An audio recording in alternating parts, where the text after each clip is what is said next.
I'll share sort of the ILO perspective on the issue, and then talk about ski tool, as Ingrid already mentioned, but also some other resources, and then focus on country examples. So instead of giving a lot of data and sort of heavy conceptual background, this should be really a very practical input, useful for your work in the countries. I hope this is not the first time you're hearing about the ILO. But in case it is, we are a UN agency, a specialized agency that's actually older than the UN. So we're over 100 years old. And we're the only organization that brings together not only governments, and they're primarily the ministries of labor, but in dVET. So competence are sometimes spread across different ministries, and ministries of education are also very important. So that's that our counterpart on the government side. And then we have from all member states, workers, organizations, and employers organizations. We call them constituents, and they are part of our discussions. They are part of all of our work. And for dVET, this social partnership is so essential in order to bring in the perspectives of all, to have employers really own the systems, and have workers make sure that apprentices participate and are not exploited, but actually benefit from good quality and relevant learning on the job. It's the freedom of association and collective bargaining, a very important fundamental principle for right at work. No child labor, no forced labor, and then non-discrimination. And we just added a fifth one at last year's International Labour Conference, and that's occupational safety and health. We already have conventions on this, but this has become a fifth fundamental principle, meaning that all members have to abide by these core principles. The latest skills-related international labor standard we have is the Human Resources Development Recommendation 195 that has specific wording on equal access to skills, training, and lifelong learning, and mentions particular disadvantaged groups such as youth, low-skilled people, people with disabilities, migrants, older workers, indigenous people, ethnic minority groups, and the socially included. So that's the wording you will find in the ILO. I have seen that you've already had a long discussion on so the company perspective of inclusion. Yet as a reminder, because for dVET, it's so important to think about the business case, just wanted to share these few thoughts with you. There are a lot of myths about the cost of inclusion, people that are different and less productive, not being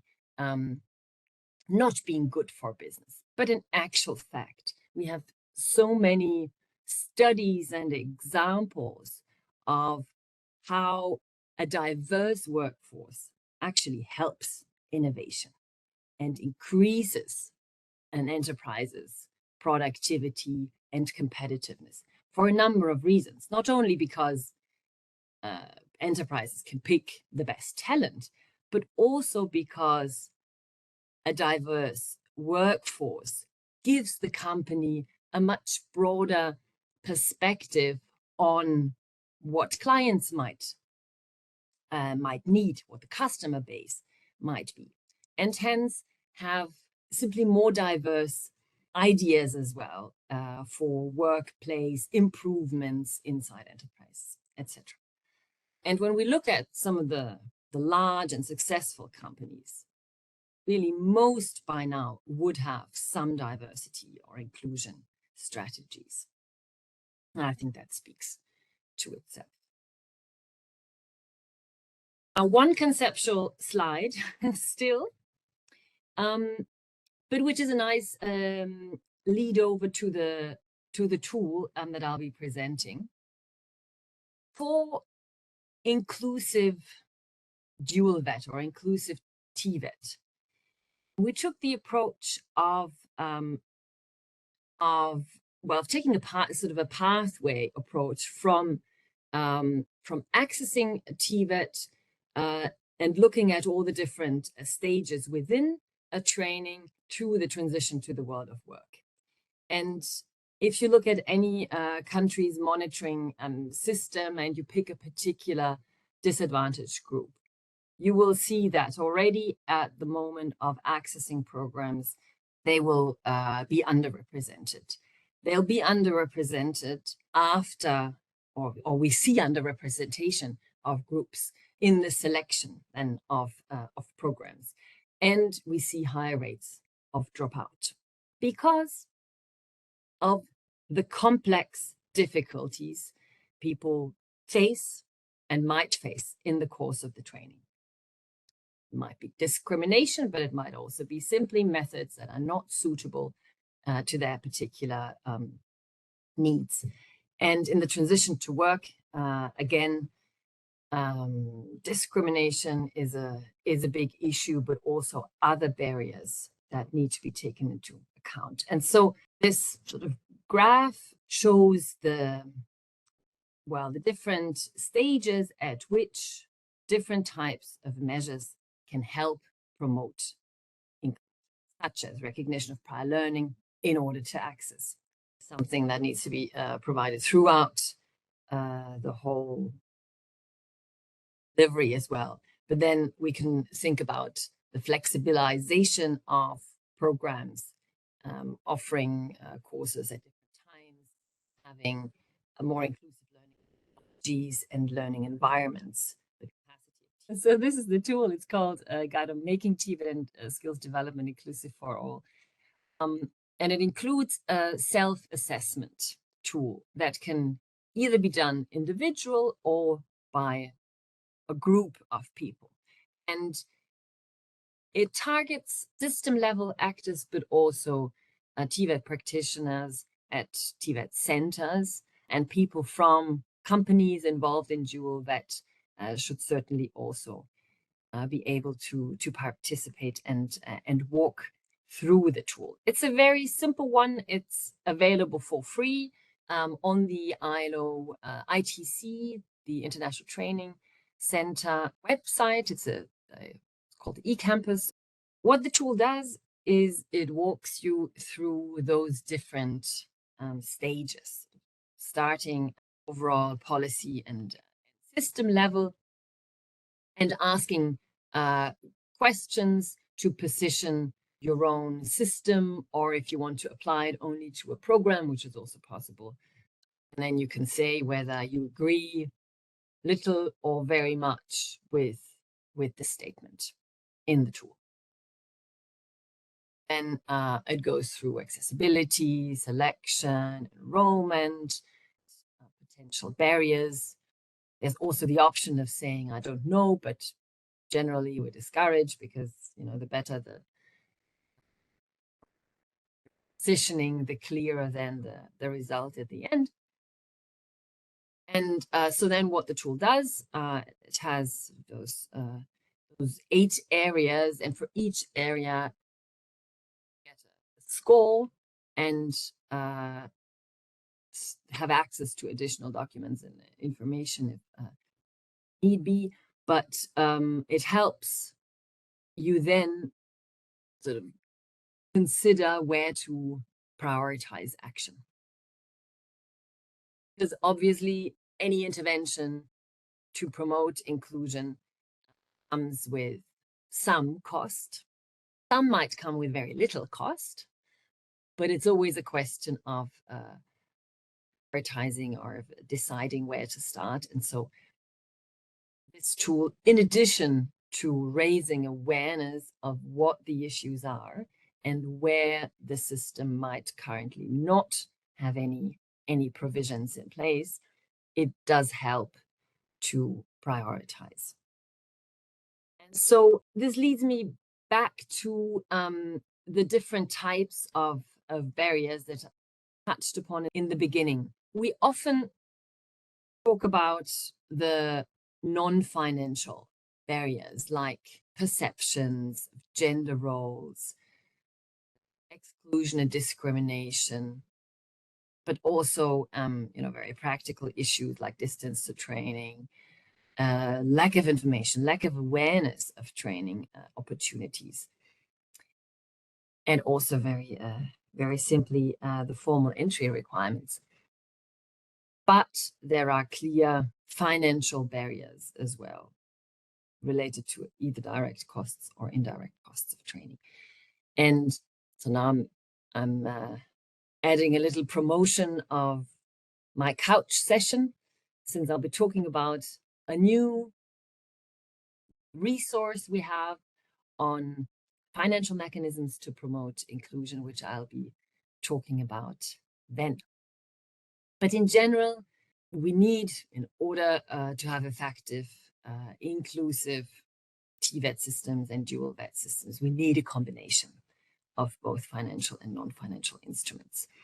And also, is a very important message that the guide gives is that any measures should entail as much as possible a universal design and a targeted approach. So universal design meaning that in any approach to introduce measures, we should make it as universally applicable for anyone as possible. This colorful slide just shows you some other tools the ILO has developed in the of years with different emphasis, one on rural communities, one on recognition of prior learning, some on other specific vulnerable groups like people with disabilities or victims of forced labor, or the kafaks, or the children associated to armed forces, armed groups. We have a guide as well on promoting social cohesion and peaceful coexistence in fragile contexts, and all our work on upgrading informal apprenticeship should also be mentioned here. Now let me move to the country examples.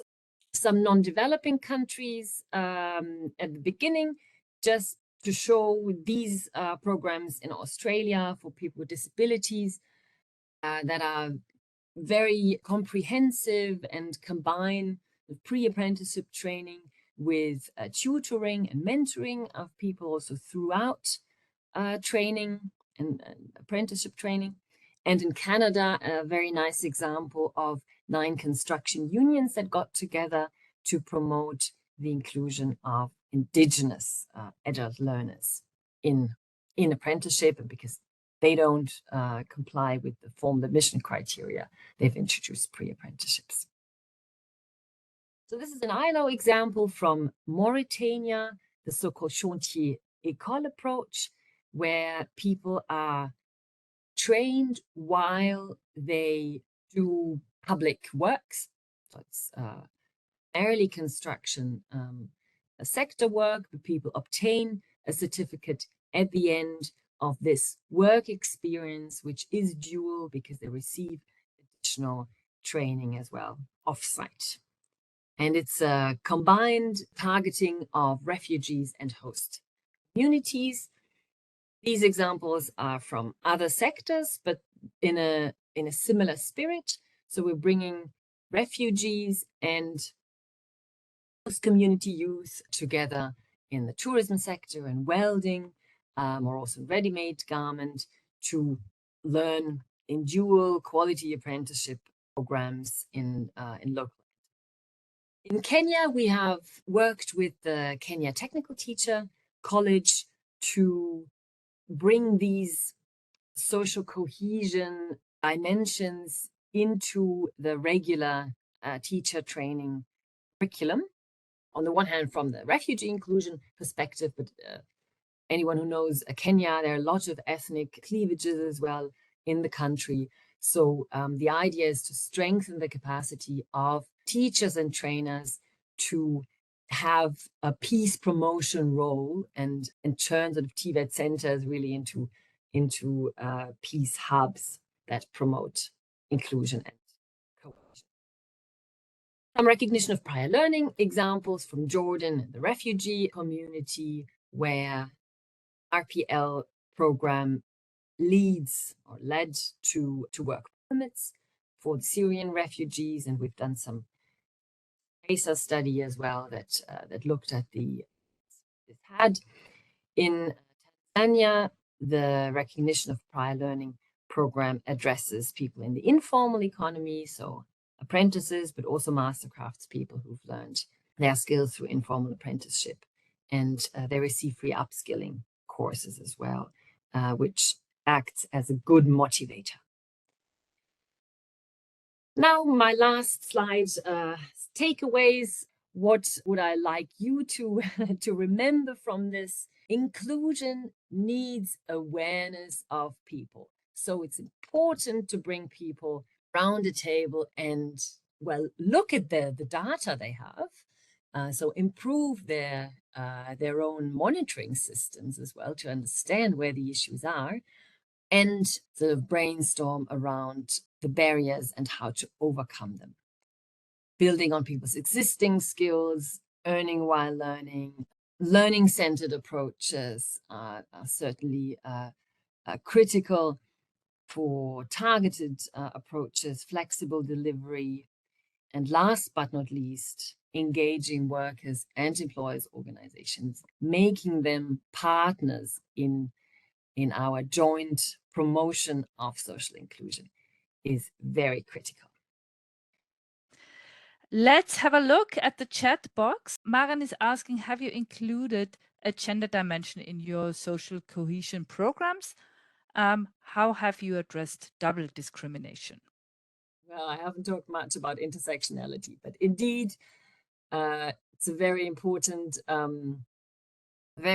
dimension, and in any sort of inclusivity assessment, that's what you need to keep in mind as well. Women often face additional barriers due to stereotyped roles, but also due to their care responsibilities. The social cohesion guide certainly also mainstreams gender, just like any other tool should. In the Kenyan case, I'm not aware of any sort of specific module they added on gender. They have, used the tool and walked through the different sort of core skills that are highlighted, many of which have to do with, with communication, but also sort of with the social emotional skills that have to do with relationships, with conflict resolution, and with the way you mix groups. And when you mix groups, you should certainly also need to have the gender dimension in mind, and it's very culturally different around what topics women and men will not speak up in front of each other or will speak up. So it's very important to know the local context for this, and hence sort of global tools can only address this to a certain degree, right?